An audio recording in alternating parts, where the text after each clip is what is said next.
평강과 사명의 부활이라는 제목으로 하나님 말씀을 전해드렸습니다. 마리아는 울고 있었습니다. 무덤 밖에 서서 울고 있었습니다. 예수님의 죽은 시체가 있는 무덤 앞에서 하염없이 눈물을 흘리고 있었습니다. 사랑하는 예수님, 너무나 보고 싶은 예수님, 너무나 만나고 싶은 예수님, 그러나 이제는 그 예수님을 다시 볼 수 없다고 생각하니 눈물이 앞을 가렸습니다. 왜죠? 왜 우리 예수님께서 돌아가셔야만 했죠? 왜 죄 없으신 예수님께서 돌아가셔야만 했죠? 우리들의 그렇게 잘해주시고 사랑해주신 예수님 왜 돌아가셔야만 됐나요? 아무 죄와 잘못도 없으신데 억울하게 돌아가신 예수님, 온몸에 채증 맞으시고 심한 아픔과 고통 중에 돌아가신 예수님 생각하니까 예수님이 너무 불쌍해서 눈물이 앞을 가렸습니다. 그러면서도 내가 예수님을 지켜주지 못했다는 죄책감이 들었을 것입니다.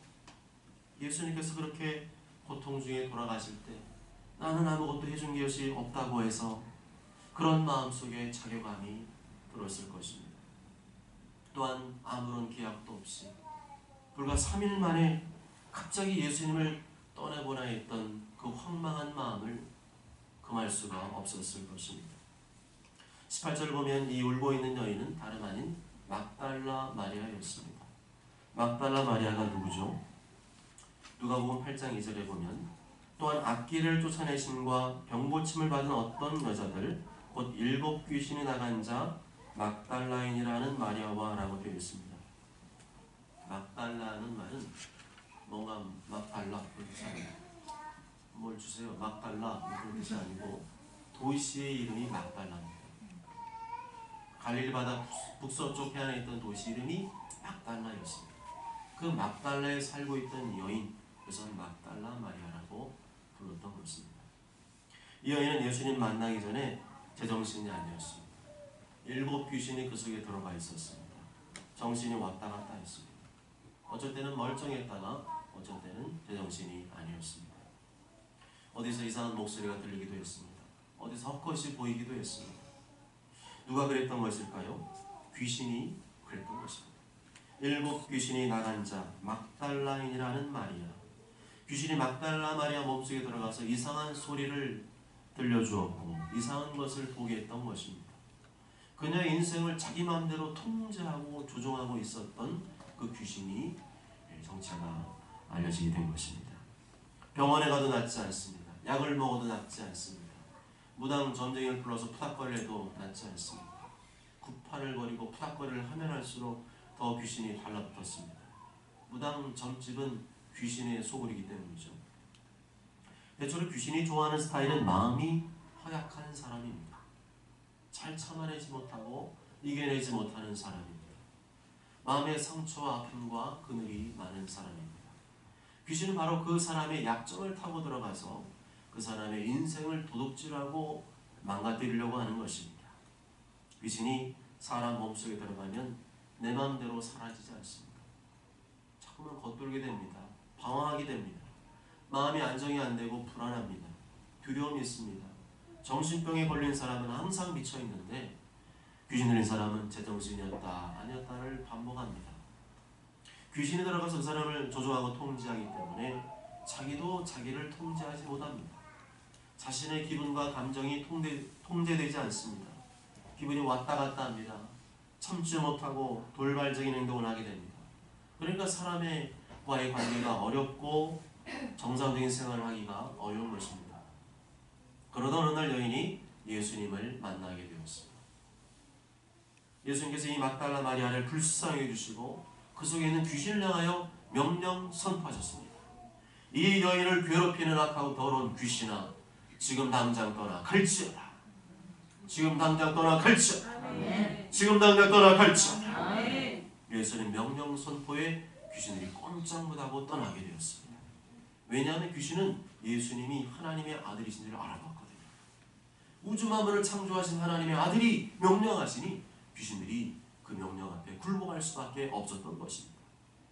여러분도 예수님의 이름으로 명령 선포하시기 바랍니다. 특별한 증상이나 현상이 없다 할지라도 예방적 차원에서 날마다 예수님의 이름으로 명령하고 선포하시기 바랍니다. 예수님 이름으로 명령 선포하면 더러운 귀신들이 벌벌 떨며 떠나는 줄 믿습니다. 그때부터 막달라 마리아는 몸과 마음이 상쾌해져서 예수님을 따르게 되었습니다. 예수님이 계신 곳에는 항상 막달라 마리아가 있었습니다. 심지어 예수님께서 십자가에서 운명하실 때도 그 자리에 막달라 마리아가 있었습니다. 요한복음 10장 25절에 예수의 십자가 곁에는 그 어머니와 이모와 글로바의 아내 마리아와 막달라 마리아가 섰는지라. 보통 장례식장에 가면 눈물을 흘리는 사람과 눈물을 흘리지 않는 사람이 있습니다. 내가 아끼고 사랑했던 사람이나 가족이 죽게 되면 눈물을 흘리게 되죠. 눈물을 흘리지 말라고 해도 눈물이 주르륵 흐르게 됩니다. 나를 위로해 주었고 사랑해 주었던 그 추억들이 떠올라서 눈물이 앞을 가리게 됩니다. 그러나 나와 친하지 않았거나 별반 내가 좋아하지 않았던 사람이 죽으면 눈물이 나오지 않습니다. 침을 발라도 눈물이 안 나옵니다. 나에게 뭔가를 해 주었던 것보다도 내 마음을 아프게 하고 힘들게 하고 섭섭하게 했던 것이 더 많이 떠오르니까 눈물이 안 나는 거죠.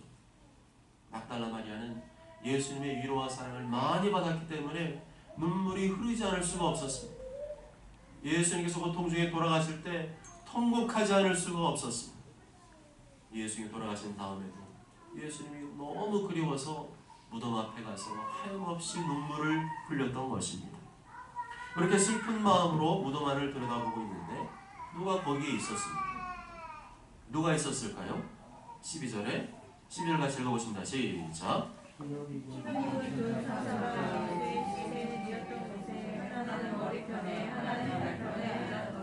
흰옷 입은 두 천사가 예수의 수치에 메었던 곳에 하나는 머리편에 하나는 발편에 앉았더라.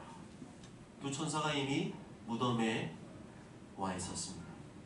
두 천사가 무덤을 막고 있는 큰 돌을 옮겨 놓았습니다. 그리고 무덤을 지키는 군인들이 그 천사를 보고 기절하고 놀라서 도망쳤습니다. 바로 그 천사를 막달라 마리아가 본 것이죠. 천사가 막달라 마리아를 보고 말했습니다. 3절에 여자여 어찌하여 우느냐.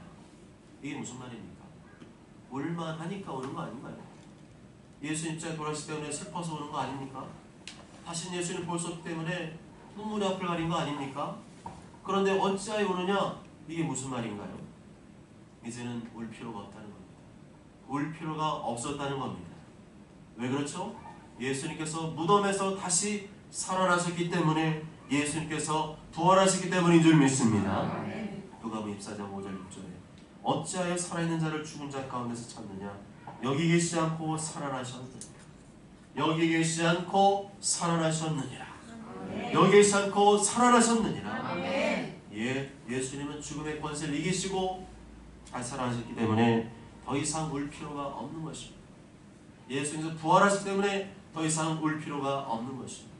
그러니 이제는 울 것이 아니라 기뻐하고 찬양을 하는 것이었습니다. 그럼에도 막달라 마리아는 이게 무슨 소리인지 깨닫지 못했습니다. 자꾸 이상한 소리 하지 말고 예수님 시체가 어디 있는지는 알려주세요 라고 말했어요. 13절 하반절에 사람들이 내 주님을 옮겨다가 어디 두었는지 내가 알지 못함이니이다. 나는 주님의 시체를 찾으러 왔어요. 나는 주님의 시체에 향유를 붓고 마지막 장례를 치러드리기 위해서 왔어요. 자꾸 이해가 안 되는 소리 하지 말고 우리 예수님 시체가 어디 있는지는 알려주세요. 그리고 나서 문득 뒤를 돌아보았는데 거기에 누가 계셨습니까? 예수님이 계셨습니다. 14절에 이 말을 하고 뒤로 돌이켜 예수께서 서 계신 것을 보았으나 예수이신 줄 알지 못한다. 예수님을 봐도 알지 못했어요. 아무리 예수님 거기 계셨어도 알아보질 못했습니다. 그것은 막달라 마리아가 마음문을 열지 않았기 때문이죠. 마음을 열지 않았기 때문에 그럴 리가 없다고 자꾸만 생각하기 때문에 보아도 믿을 수 없었고 들어도 믿을 수가 없었습니다. 이러한 막달라 마리아의 불신앙을 보시고 예수께서 안타까워하셨습니다. 그러시면서 말씀하셨죠. 예수께서 이르시되 여자여 어찌하여 울며 누구를 찾느냐. 예수님이 말씀했거든요. 예수님 봐도 못 믿으니까 예수님이 음성을 들으시면서 말씀하셨어요. 예수께서 이르시되 여자여 어찌하여 울며 누구를 찾느냐. 그래도 막달라 마리아는 믿어지지 않았습니다. 믿지 않았습니다. 천사를 보고도 믿지 않았죠. 천사의 말을 듣고도 믿지 않았죠. 예수님 보고도 믿지 않았죠. 예수님 말씀을 듣고도 믿지 않았습니다. 마리아는 그가 동산직인 줄 알고 이르되 주여 당신이 옮겼거든 어디 두었는지 내게 이루소서. 그리하면 내가 가져가리라. 예수님이 죽으셨는데 여기 나타날 리가 없습니다. 저 사람은 예수님 닮은 동산을 관리하는 동산직일 거예요. 정말 답답한 노릇이죠. 보고도 믿지 못하고 들어도 믿지 못하니 안타까울 뿐이었습니다. 그런데 혹시 우리의 믿음 생활이 이렇지는 않습니다. 성경 읽어도 믿지 않고 설교를 들어도 믿지 않고 성령 체험을 하고도 믿지 않고 있지는 않습니까? 그것이 아무리 사실이고 팩트여도 본인이 마음문을 열지 않으면 어쩔 수가 없는 겁니다. 하나님께서는 인격적이시기 때문에 강제로 내 마음을 열고 들어오시지 않습니다. 내가 마음문을 열어야 예수님이 들어올 수가 있습니다. 내가 마음으로 동의할 때 예수님도 내 안에 들어오실 수가 있는 것입니다. 요한계시록 3장 20절을 보면 볼지어다 내가 문 밖에 서서 두드리노니 누구든지 내 음성을 듣고 문을 열면 마음문을 열면 내가 그에게로 들어가 그와 더불어 먹고 그는 나와 더불어 먹으리라 말씀. 따라 보실까요? 예수님, 예수님, 예수님, 예수님, 예수님. 예수님, 다음 세대는 더 크게 예수님, 예수님, 예수님. 예수님, 안 들려? 예수님, 예수님, 예수님. 예수님, 나의 죄 때문에 죽으시고 나의 죄 때문에 죽으시고 나에게 부활을 주시려고 나에게 부활을 주시려고 부활하신 것을 믿어요. 부활하신 것을 믿어요. 예수님, 예수님, 예수님. 예수님, 지금 내 마음을 엽니다. 지금 내 마음을 열립니다. 예수님, 예수님, 예수님. 예수님, 제 안에 들어와 주세요. 제 안에 들어와 제 주세요. 안에 들어와 주세요. 제 안에 들어와 주세요. 아멘. 아멘. 내가 귀신에게 잡혀 사는 이유가 무엇인가? 내가 어두운 인생을 살고 불안과 두려움 가운데 사는 이유가 무엇인가? 내가 살기는 살아도 자유와 평강과 기쁨이 없는 삶을 사는 이유는 무엇인가? 그것은 내가 예수님께 마음문을 열지 않기 때문입니다. 내가 마음문을 열고 적극적으로 예수님을 모셔드리면 예수님께서 내 안에 사시게 되거든요. 예수님 내 안에 사시면 어떤 일이 벌어지겠습니까? 예수님의 평강이, 예수님의 기쁨이, 예수님의 자유가 내 안에 넘쳐나게 되는 줄 믿습니다. 아멘. 그런데 그렇게 살지 못하는 이유가 무엇이에요? 내가 마음을 열지 않기 때문입니다. 내 마음을 여시기 바랍니다. 아멘. 내 마음을 여십시오. 아멘. 세상의 소리, 사탄의 소리, 사람의 소리, 미운 마음, 서운한 마음, 섭섭한 마음, 피해의식, 자격지심의 소리는 문을 닫고 예수님께 마음을 여시기 바랍니다. 아멘. 예수님 말씀에 문을 여시기 바랍니다. 아멘. 성경을 묵상하고 설교를 들어도 여전히 마음을 닫고 살면 불행한 인생을 살리라. 그러나 마음으로 활짝 열고 예수님과 그분의 말씀에 귀를 기울이며 아멘 하며 살아가면 내 안에 예수님이 사시고 예수 내 안에 평강과 자유와 기쁨을 주신 줄 믿습니다. 아멘. 예수님께서는 계속해서 막달라 마리아가 믿을 때까지 믿을 수 있도록 계속 두드리셨습니다. 나타나 보이시며 두드리신 것이고 예수님 음성을 들으시며 두드리셨어요. 그런데 마리아가 믿지 못하니까 이번에는 예수님께서 어떻게 하셨을까요? 그녀의 이름을 부르셨습니다.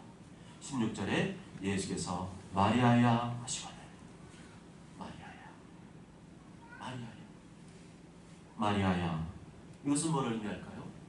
평소 마리아가 들었던 다정한 음성, 평소 다정하게 불러줬던 그 예수님의 음성 그대로, 그전에도 마리아야 불렀던 그 음성 그대로 예수님 똑같이 마리아야 불러주니까 그때서야 주님이시다. 그때서야 마리아가 깨달았습니다. 마리아가 돌이켜 히브리 말로 라보니 하니, 라보니 이는 선생님이라는, 선생님이시군요. 그때까지는 예수님과 비슷하게 생긴 동산을 관리하는 동산직인 줄 알았는데 마리아야, 마리아야 부르는 음성에 예수님이심을 깨닫게 되었습니다. 그렇게 예수님께서 부활하심을 믿게 되니까 마리아의 태도가 완전히 바뀌었죠. 예수님인 줄 확인했으니 이제 어떨까요? 여러분, 어린아이가 엄마를 마트에서 잃어버리면 어떤 사태가 될 것 같습니까? 정신이 없죠. 울면서 눈물 앞에 가는 엄마 어디 갔어? 그러다가 안내 방송이 나오죠. 여기 잘생긴 5살 어린 아이 여자아이가 여기 와 있습니다. 바지는 청바지에 위에는 체크 티셔츠를 입고 있는 어린아이 부모 되시는 분은 안내 카운터로 와주시기 바랍니다. 그리고 좀 있다가 엄마가 왔어요. 그러면 이 아이가 어떻게 할까요? 절대 엄마 안 놓치고 엄마를 꽉 붙들고 절대 안 놓치고. 마리아도 그랬습니다. 부활하신 예수는 정말 내 눈앞에 나타나다면서 믿게 되니까 어떻게 했어요? 예수를 꽉 붙들었어요. 예수님 이제 우리 떠나지 마세요. 예수님 이제 우리랑 영원히 함께 살아요. 알았죠? 네?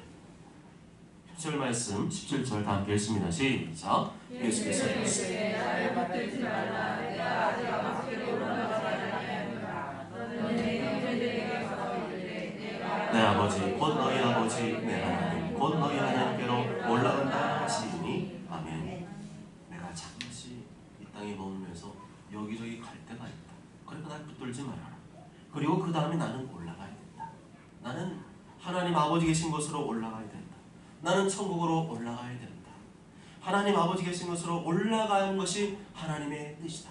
그러니 나를 붙들지 말라. 예수님만 붙들고 늘어지는 게 하나님 뜻이 아니라는 거죠. 교회만 붙어있는 게 하나님 뜻이 아니라는 거예요. 교회에서 은혜 받고 또 성령도 받고 그래야 되지만 그렇게만 하는 게 하나님 뜻이 아니라는 겁니다. 계속 예수만 붙들고 교회만 붙들고 그게 하나님 뜻이 아니라는 거죠. 그럼 무엇이 하나님 뜻이라는 거예요? 18절 다 함께 읽습니다. 시작. 막달라 마리아가 가서 저들에게 내가 주를 보았다 하고 또 주께서 자기에게 이렇게 말씀하셨다 이릅니다. 아멘. 예수님만 붙들고 늘어지는 게 그게 하나님 뜻이 아니고 내가 믿는 예수님, 온 인류의 죄를 대신 지시고 십자가 피로 주신 예수님, 다시 부활해서 믿는 자에게 영원한 부활의 생명을 주신 예수님을 말하라는 겁니다. 돌아다니시면 말하라. 전도하시기 바랍니다. 전도하시기 바랍니다. 가만히 있지 말고 전도하시기 바랍니다. 나만 알면 아쉽잖아요. 나만 알면 아깝잖아요. 이 좋은 걸 나만 알고 있으면 욕심쟁이잖아요. 인류의 죄를 대신 지시고 십자가 피우신 예수님을 전하시기 바랍니다. 다시 영원한 부활의 생명 주신 예수님을 전하시기 바랍니다. 그것이 하나님의 뜻인 줄 믿습니다. 안식 후 첫날 저녁이 되었습니다. 안식 후 첫날은 안식일이 지난 첫날 말이죠. 구약의 안식은 토요일이었죠. 근데 토요일을 지나고 첫날, 일요일을 말하죠. 지금의 일요일 날 예수님이 부활하셨습니다. 그래서 예수님 안 믿는 사람한테는 그냥 일요일이잖아요. 그래서 우리한테는 그냥 일요일이 아니라 주님이 부활하신 날, 주님의 날, 주일, 로드 데이로 지키는 줄 믿습니다. 그날 저녁 저녁에 저들이 모여 있는데 그곳에 예수님께서 나타나셨습니다. 그런데 저들의 모습이 어떠했어요? 19절에 보면 이날 곧 안식 후 첫날 저녁 때에 제자들이 유대인들을 두려워하여 모인 곳에 문들을 닫았더니 자들은 긴장하고 있었습니다. 두려워하고 있었습니다. 불안해하고 있었습니다. 염려하고 걱정하고 있었습니다. 왜 그랬을까요? 유대인들이 두렵기 때문입니다. 왜 유대인들을 두려워하고 있었을까요? 유대인들이 예수님을 죽였잖아요. 그러니까 이젠 자기도 죽일 거라고, 자기들도 죽일 거라고 생각을 하고 있었기 때문입니다. 사람 바라보면 두렵습니다. 상황을 바라보면 두렵습니다. 그럴 때일수록 예수님을 가까이 해야 됩니다. 예수님께 엎드리고 예수님의 말씀을 들어야 됩니다.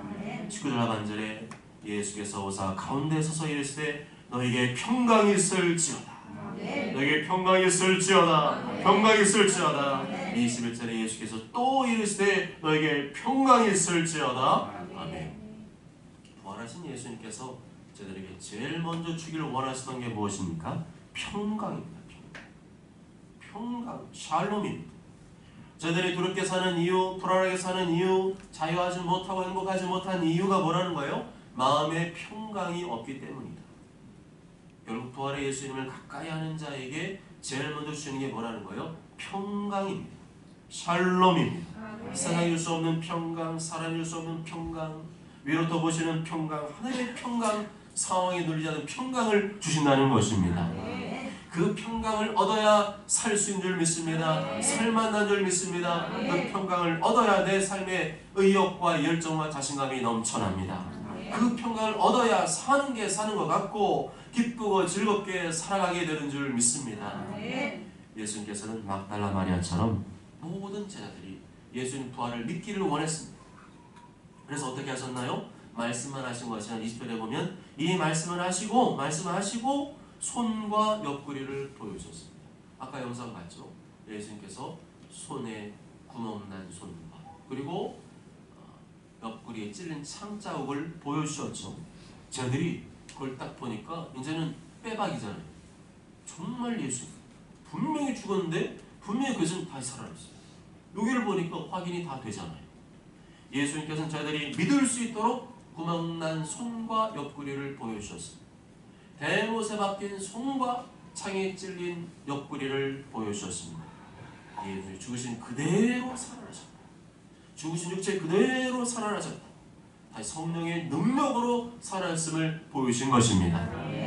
그러시면서 예수님께서는 자들이 예수님 곁에만 머물러 있는 것이 아니라 세상 속으로 모든 민족에게 땅끝까지 이르러 복음의 증인이 되라고 말씀하셨습니다. 20절 반절에 아버지께서 나를 보내신 것 같이 나도 너희를 보내노라. 아버지께서 나를 세상에 보내신 것처럼 나도 너희를 세상 속으로 보내노라. 하나님 아버지께서 예수님 세상에 보내셔서 천국 복음을 전하게 하신 것처럼 우리도 예수님께서 세상 속으로 보내십니다. 세상 속으로 보내서 뭐라는 거예요? 천국 복음을 전하라. 예수님을 전하라. 그것이 바로 하나님의 뜻이라는 겁니다. 그렇습니다. 우리에게 믿음 주시고 구원하신 이유는 세상 속으로 보내시려고 합니다. 교회에서 은혜 받고 봉사하는 것 그것이 끝이 아니라 내 삶의 현장 속으로 들어가서 복음을 전하는 것이 하나님의 뜻이라는 것입니다. 안 믿는 가족들에게 복음을 전하시기 바랍니다. 안 믿는 친구와 동료들에게 복음을 전하시기 바랍니다. 안 믿는 이웃들에게 복음을 전하시기 바랍니다. 내가 전도의 대상을 제한시키지 말고 무차별적으로 누구에게나 복음을 전하시기 바랍니다. 우리가 이렇게 세상 속에 살아가 복음을 전하며 살려면 어떻게 될까요? 복음을 전하고 싶은데 복음이 잘 안 전해져요. 내가 정말 기쁘게 전해야 되는데 그렇게 잘 안 돼요. 그럼 어떻게 될까요? 22절 말씀 다 함께 읽습니다. 시작. 이 말씀을 하시고 그들을 향하사 소문을 내시며 이르시되 성령을 받으라. 아멘. 성령을 받으라. 성령을 받으라. 성령을 받아 이 평강을 누리며 살 수 있다는 겁니다. 성령을 받아야 담대하게 복음을 전하며 살 수 있다는 것입니다. 내 힘만으로는 안 되고 반드시 성령의 권능으로 복음을 전할 때 영혼들을 구원하고 살 수 있다는 것입니다.